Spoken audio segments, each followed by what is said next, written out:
एक समय की बात है जब एक रुरु मृग हुआ करते थे। इस मृग का रंग सोने की तरह, बाल रेशमी मखमल से भी अधिक मुलायम और आंखें आसमानी रंग की होती थी। रुरु मृग किसी के भी मन को मोह लेता था। यह मृग अधिक सुंदर और विवेकशील था और मनुष्य की तरह बात कर सकता था।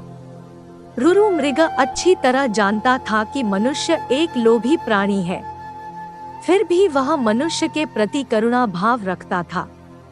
एक दिन रुरु मृग जंगल में सैर कर रहा था, लेकिन तभी वह किसी मनुष्य के चिल्लाने की आवाज सुनता है।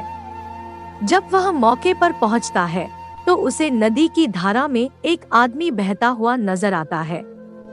यह देखकर मृग उसे बचाने के लिए नदी में कूद पड़ता है और डूबते व्यक्ति को उसके पैर पकड़ने की सलाह देता है, लेकिन वह व्यक्ति उसके पैर पकड़कर मृग के ऊपर ही बैठ जाता है। अगर मृग चाहता तो उसे गिराकर पानी से बाहर आ सकता था, लेकिन उसने ऐसा नहीं किया। वह स्वयं तकलीफ सहकर उस व्यक्ति को किनारे तक ले आता है। बाहर आते ही व्यक्ति मृग को धन्यवाद कहता है, तो इस पर मृग कहता है, अगर तुम मुझे सच में धन्यवाद करना चाहते हो तो किसी को यह मत बताना कि तुम्हें एक स्वर्ण मृग ने डूबने से बताया है। मृग ने उसे कहा, अगर मनुष्य मेरे बारे में जानेंगे तो वे मेरा शिकार करने की कोशिश करेंगे। यह कहकर रुरु मृग जंगल में चला जाता है। कुछ समय बाद उस राज्य की रानी एक सपना देखती है जिसमें उसे रुरु मृग दिखाई देता है।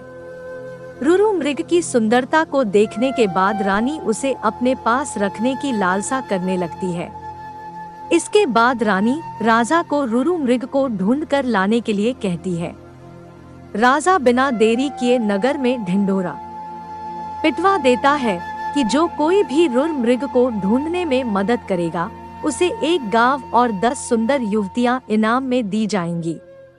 राजा की यह सूचना उस व्यक्ति तक भी पहुंचती है जिसे मृग ने बचाया था। वह व्यक्ति बिना समय गवाए राजा के दरबार में पहुंच जाता है और रुरु मृग के बारे में राजा को बताता है। राजा और सिपाही सहित वह व्यक्ति जंगल की ओर चल पड़ता है। जंगल में पहुंचने के बाद राजा के सिपाही मृग के निवास स्थान को चारों तरफ से घेर लेते हैं। जब राजा मृग को देखता है तो खुशी से फूले नहीं समाता, क्योंकि वह मृग बिल्कुल वैसा ही था जैसा रानी ने बताया था।